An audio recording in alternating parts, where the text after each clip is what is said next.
Okay, so let's talk about our relationship with our phones. We all have one, right?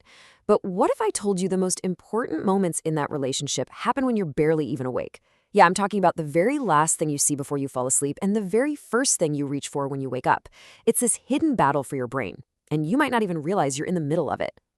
So, just take a second and think about it. What was it for you last night? And what about this morning? Was it the ceiling, your partner, or was it the familiar glow of a screen? Come on, be honest. If your answer was your phone, hey, you are definitely not alone. But here's the thing, that little habit, that seemingly harmless scroll before bed or that quick check of your emails in the morning, it's actually trapping you in a cycle that can seriously mess with your sleep at night and your focus all day long. So let's break this down. Let's start with part one of that cycle, the evening. That glow from your phone, your tablet, your laptop, it's doing some pretty wild things to your biology. It's basically rewiring your internal body clock. And it all comes down to this one crucial hormone, melatonin. You can kind of think of it as your brain's vampire hormone. It only comes out in the dark, and its job is to tell every single cell in your body, all right, everybody, it's nighttime, time to power down. But when your eyes see light, especially that bright blue light from our screens, your brain gets confused. It thinks the sun is still up and just slams the brakes on melatonin production. So you might be wondering, just how big of a deal is this, really? Well, some researchers wanted to find out. They set up this fascinating experiment to isolate the light from the act of reading. They put a modern light-emitting e-reader up against a good old-fashioned paper book. And the results? They are just staggering. Reading on the e-reader suppressed melatonin by about 50% compared to reading a paper book. Let that sink in. 50%. You are literally cutting your body's main sleep signal in half just by changing how you read.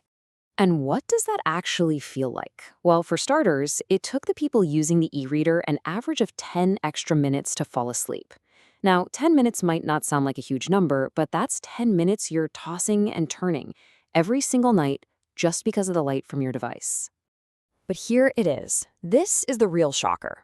The light didn't just make it a little harder to fall asleep, it actually delayed the body's entire melatonin rhythm by an hour and a half. An entire 90 minutes.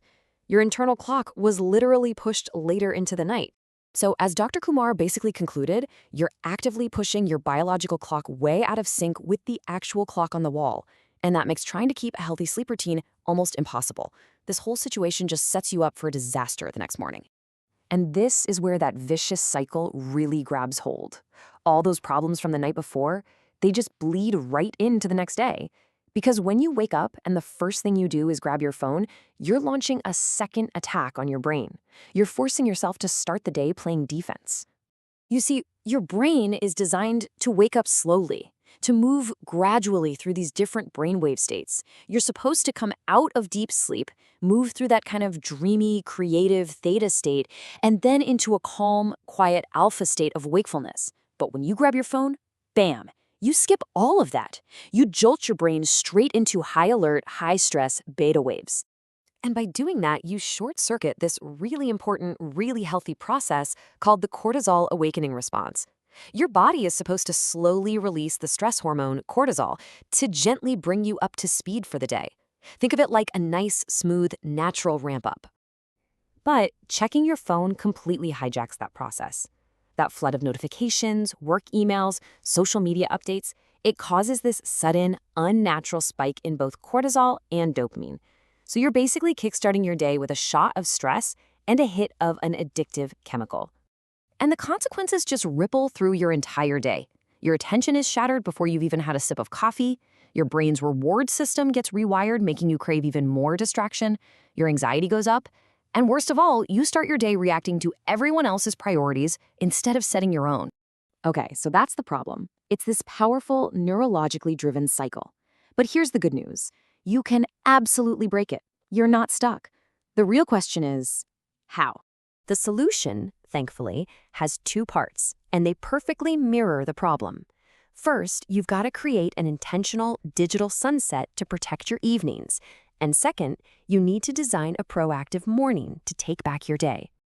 All right, for your digital sunset, the rules are simple, but they are so powerful. First, just try to stop using screens 2 to 3 hours before you want to go to sleep. Give that melatonin a chance to actually do its job. If you absolutely have to be on a screen, make sure you turn on night mode or a blue light filter. And here's the real game changer. Charge your phone somewhere that is not your bedroom. This one move just removes the temptation altogether. Go old school, pick up a paper book. And now for your morning. The whole goal here is to be proactive, not reactive. So, rule number 1, wait. Wait at least 30, maybe even 60 minutes before you look at your phone. To make that way easier, get a real alarm clock. Get the phone out of the bedroom. And instead of scrolling, do something just for you. Stretch, meditate, write in a journal. Just sit in silence for 5 minutes. And if you can, getting even a few minutes of actual sunlight in the morning is amazing for locking in that healthy internal clock. So what's the big picture here? Look, this is not about demonizing our phones or saying technology is evil. It's about reframing our relationship with it. It's about making sure that we control our technology and not the other way around. So here it is, the main takeaway. The goal isn't to ditch technology. The goal is to use it intentionally. It's about deciding when and how this incredibly powerful tool is going to serve you, especially during those critical bookends of your day, the evening and the morning. So I'll leave you with this question. Don't try to change everything all at once. Just think about this. What is one small, simple change you can make, maybe tonight, maybe tomorrow morning, to start breaking this cycle and taking back control of your sleep, your focus, and your day?